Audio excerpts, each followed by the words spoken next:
Okay, so at the end of week 1, I think I've got it summed up like this. If you want to talk about Monday Night Raw, probably be like, oh my god, it's fucking awesome! You want to talk about SmackDown?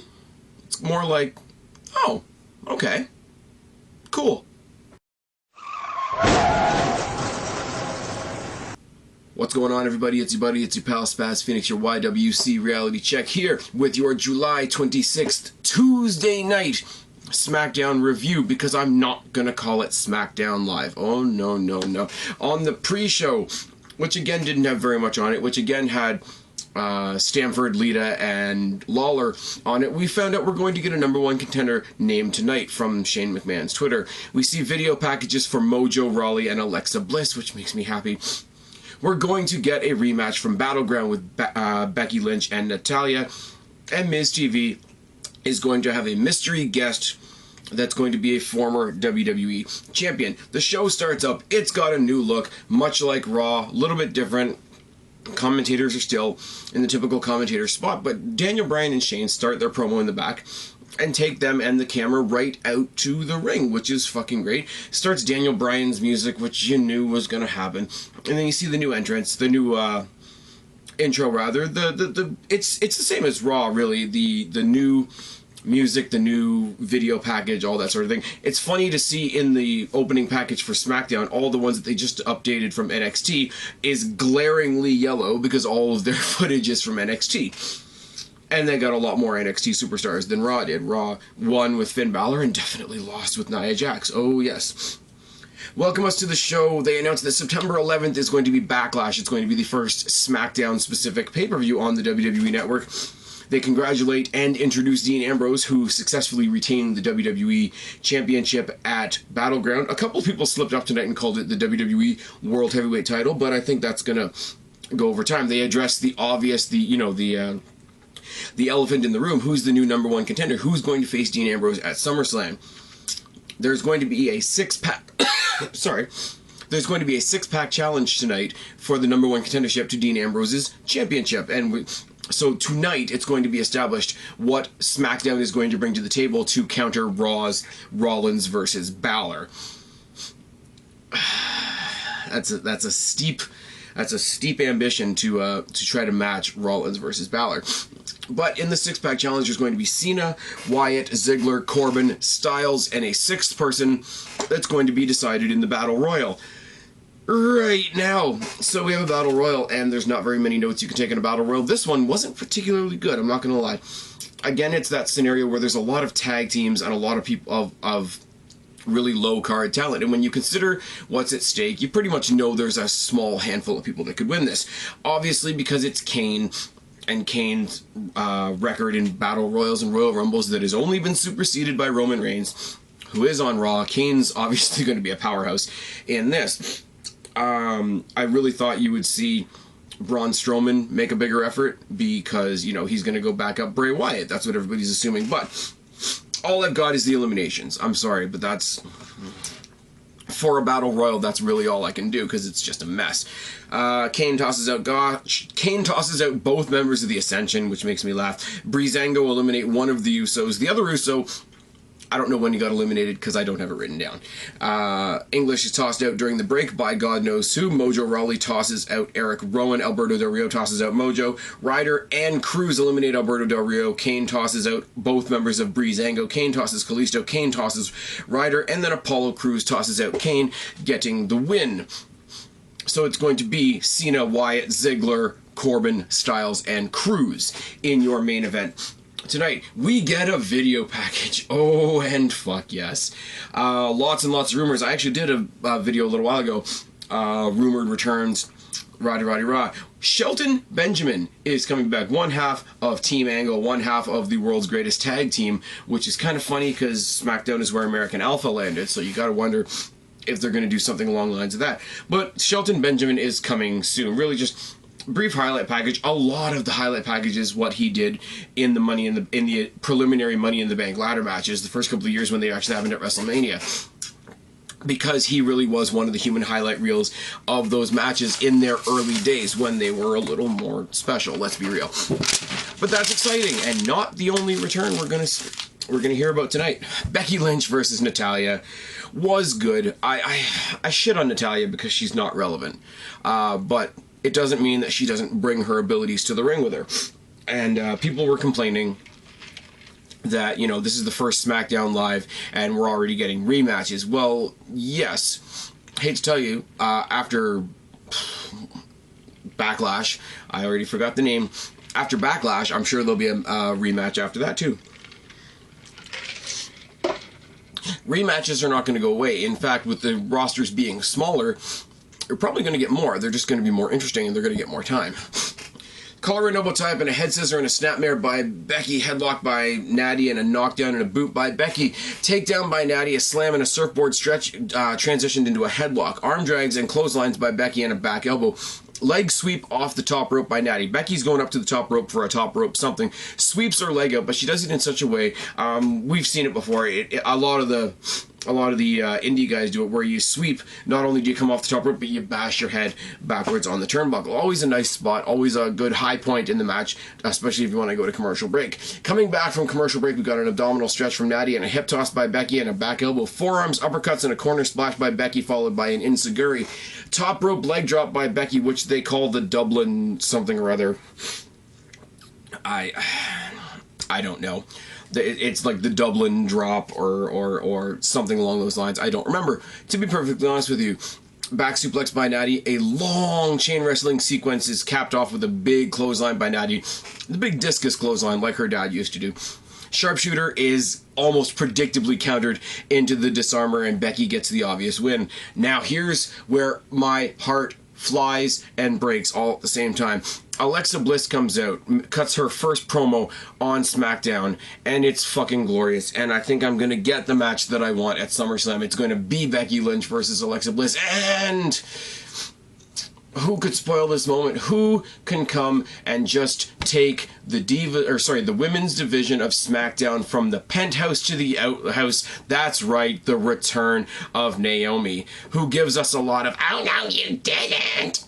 And thankfully and quickly cut off by Carmella, who does her typical shtick from NXT. You know, it's very similar to the Enzo and Cass thing. Is the Princess of Staten Island, how you doing, all that sort of thing.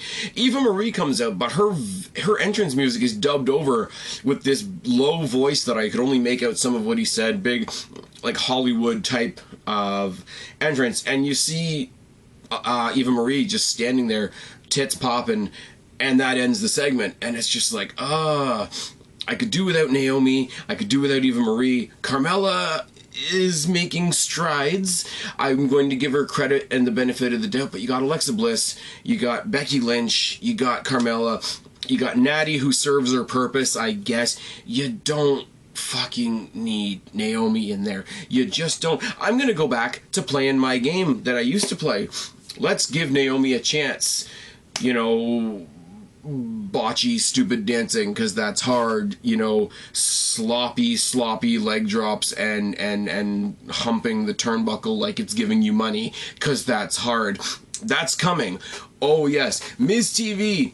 Miz comes out, cuts a big rant on how the SmackDown Live universe is lucky to have him, because now the Miz TV is exclusive to SmackDown. He's got a great former world champion guest tonight, and of course he's interviewing himself, which goes on for a while. This is a shtick that Miz has done before, and I still think it's great. Now you got Maurice in the mix.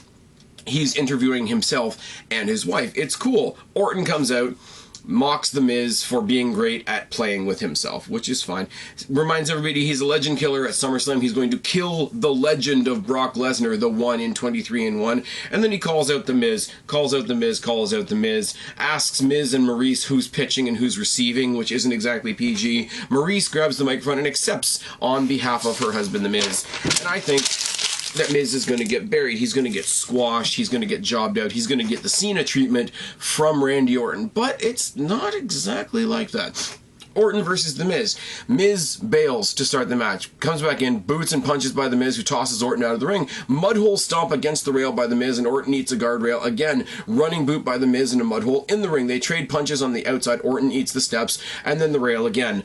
All this whole time, working over the shoulder. It's just been surgically repaired. I could be wrong, but it looks like Randy Orton got some of his trademark ink retouched up. It's popping, good for him, all that kind of thing. Guy looks like he's in good shape. You know, he looks like he's happy to be back, which is always a plus because it reflects on screen.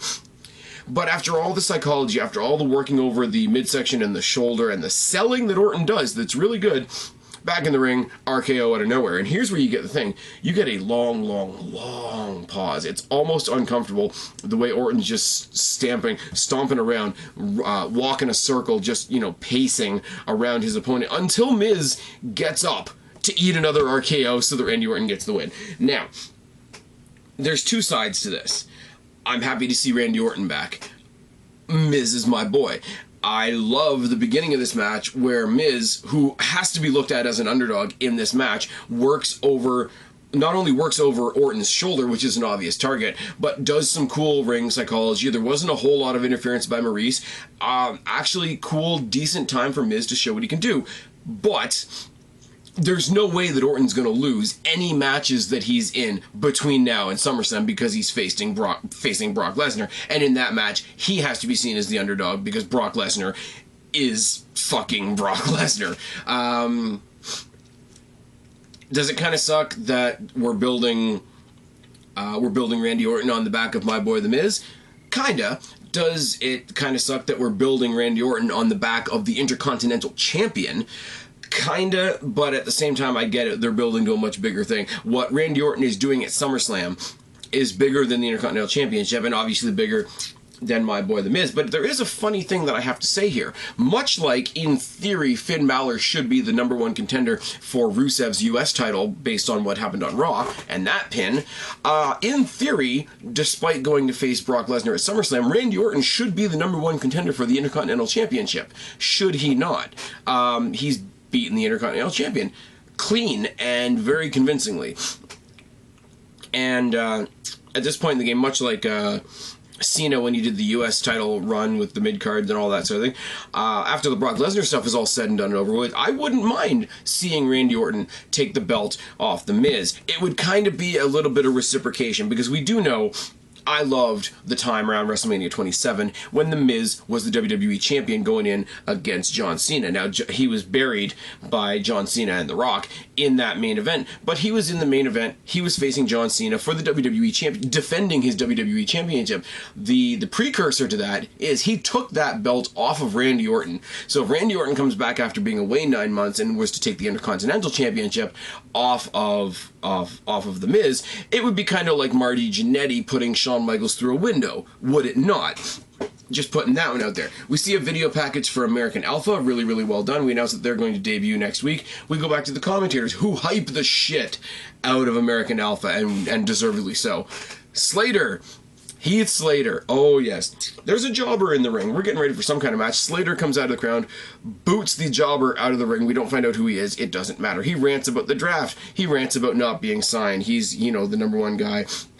Should have been the #1 pick. He should be thrown into the main event tonight. They should make it a 7-pack challenge. And then he chants, gets the crowd to chant "Sign Heath Slater." Tells them to hashtag "Sign Heath Slater." Shane comes down the ramp, and it's really one of those, it's very calm, it's very, very quirky, Shane McMahon-esque. You know, this isn't the best way to get a job, man. Like, if you want a job, you got to put in a resume, rah-de-rah-de-rah. Heath Slater, to his credit, yes, he's a jobber, for all intents and purposes. Yes, he's a low-card guy. Yes, he would be fighting for the European Championship if it still existed. But he basically cuts this promo about how he's the most underwhelmed guy in the WWE. He's the brains behind the Nexus. He's the brains behind the core. He's the one-man band. He founded 3MB. He's the man of the social outcasts. He's a 3-time tag team champion, which a lot of people don't remember. He's, you know, the #1 top prospect. And the whole time, there's a big looming force standing behind him. Shane McMahon says, yes, you know, indeed, I do see the #1 top prospect free agent in that ring right now. Heath Slater, of course, turns around and eats a gore from Rhino. So Rhino is on SmackDown, taking us to the draft days of old. Now, it's all good. If this leads to Heath Slater getting a little bit, and I mean a little bit of a push, like, give them some moderate relevance as opposed to the things you've done with them for the past fucking 10 years. I'm okay with that. Rhino, I really don't know what they're going to do with them on SmackDown. They really didn't know what to do with them on NXT, so that's a thing. But it's okay. Heath Slater coming out, being the frustrated guy, having a rant, very similar to what Sandow tried to do, and then they put the brakes on him. All 6 men throughout the night in the main event have been cutting promos leading into the main event. Obviously, the best ones by Bray Wyatt. Talking about, you know, when he has the world championship, he truly will have the world in his hands. Fucking great. I think the only one that didn't cut a promo was Apollo Crews, unless I missed it. And Crews on the mic is, so I really don't care. Wyatt versus Cena versus Styles versus Corbin versus Crews versus Ziggler 6-pack challenge for the #1 contendership. Immediately, okay, you got six entrances. We watched all 6 entrances. Nobody entered during the commercial break. Everybody gets to feel big for a second. The match immediately breaks off into 3 brawls. Cena versus Wyatt, Crews versus Styles, and Corbin versus Ziggler. And they just kind of brawl for a while until we go to commercial break. We come back. Styles and Wyatt are double-teaming Crews, sent on by Wyatt. Clothesline to AJ by Bray Wyatt. And you guys know multi-person matches. My notes are going to suck. I'm sorry for that in advance. Dropkick by Ziggler. Neckbreaker and an elbow by Ziggler. Corbin and Ziggler brawl to the outside. Springboard 450 splash on Wyatt by Styles. Death Valley driver over the knee on Cena by Styles. Rolling German suplexes by Crews. Benoit style, which is fucking great. I haven't seen that from Crews before. STO by Corbin. Corbin stomps on Crews and rakes the face. Corner splash by Corbin and a back suplex on Crews sends us into the next commercial break. We come back, and there are twin Tower of Doom spots coming out of opposite corners of the ring. Crews hits a Tower of Doom on Wyatt and Styles. Corbin hits a Tower of Doom on Cena and Ziggler. Corbin and Crews trade punches for a while, and there's a deep 6 by Corbin, toss powerbomb by Crews, and a Sister Abigail by Bray Wyatt. Zigzag by Ziggler, attitude adjustment by Cena, Pele by AJ, attitude adjustment on AJ, attitude adjustment on Crews, attitude adjustment on Wyatt, attitude adjustment on Corbin. Cena eats a flying elbow from AJ Styles, but AJ Styles turns around into one hell of a super kick from Ziggler that gets the fucking win. And this is what I meant at the beginning of the video. Everybody would have been moaning if Corbin or Cena had won this match. People would have been over the moon if Bray Wyatt had won this match. Ziggler winning the match is just, I sit back and I'm like, there's nothing wrong with it. I didn't expect it. It's one, and it brings about the reaction that I talked about before. It's like, oh, okay, cool. Ambrose comes out. This is the one thing I think they missed out on Raw, was the champion comes out at the end of the night and sort of, you know, you think there's going to be a handshake, but there's really, really intense sort of like face-to-face with Ambrose and Ziggler. Shane and Bryan join them in the ring to raise both their hands, sort of like, haha, here's our contribution to SummerSlam. And we go out to the end of the night. I don't like that they played Daniel Bryan's music, because this really should have been, not hating on Daniel Bryan. I know Daniel Bryan's got his spot, Shane McMahon's got his spot, but this really should have been Ziggler's moment. It should have been Ziggler's music playing. He should have had his hand raised, and maybe a handshake from Ambrose, seeing as at this particular moment they're both babyface. One of them's going to turn. That's a fact. Sometime between now and SummerSlam, one of them is going to turn, or else this match is going to be super awkward. But I don't know where to sit with this, because there's the potential. We got little with a lot less time than Raw has. We got little glimpses of all the cool shit that could be happening soon. I could do without Naomi, and I'm going to say that until the cows come home, and she's one of them. Moving on, SummerSlam in a couple of weeks is shaping up to be gangbusters so far. Interpromotional match, Brock Lesnar versus Randy Orton. Raw's contribution is Rollins versus Balor, which it is going to steal the show, crowning the new WWE Universal Champion, and Ambrose versus Ziggler for the WWE Championship. And that's just the first 3 matches we have announced. Interesting. It's a really, really interesting week for wrestling. We're going to go into NXT tomorrow, which used to be everybody's favorite show, and it's the only show this week that's not going to feel new, because Cruiserweight Classic is still relatively new, Raw is new, SmackDown is new, NXT is the one that's going to feel like old news this week. Isn't that funny? Anyways, I've been Spaz, your YWC Reality Check. Subscribe up there, talk down there, start a conversation, keep all these conversations going, don't be a stranger. I will talk to each and every last one of you later, but for right now I am tagging out. Bye guys. Like me, don't apologize. They can't hold you down. You were born to rise. It's our time now to come out. If you're a freak like me.